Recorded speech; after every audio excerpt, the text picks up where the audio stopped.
Welcome to the Genius Factory. Enjoy the video. In this video, I will explain how to set up MO2. First, download the latest Mod Organizer 2 installer from a trusted source like Nexus Mods.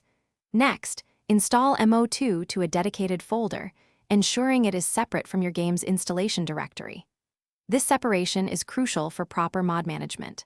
Finally, launch MO2 once to allow it to create its essential folder structure and configuration files, preparing it for modding.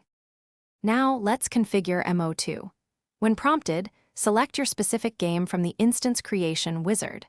Then, navigate to the Executables tab and add your game's main executable, along with any external tools you plan to use, like an ENB manager.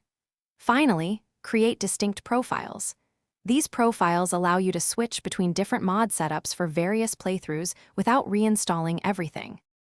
Installing mods with MO2 is straightforward. Simply drag your downloaded mod archives directly into the MO2 interface, then double-click to install them. MO2 left pane manages file priority. Higher numbers overwrite lower ones.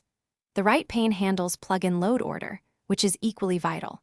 Pay close attention to both to prevent conflicts and ensure your game runs smoothly with all your desired modifications.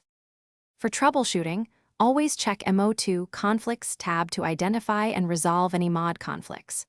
Regularly updating both MO2 itself and your installed mods is a best practice to maintain compatibility and stability.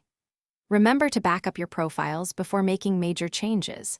And for more great resources, including a book that can truly change how you think about money, check the description below for links and other deals. This will help you keep your modding experience smooth and enjoyable. Thanks for watching. If you found this helpful, don't forget to like and subscribe.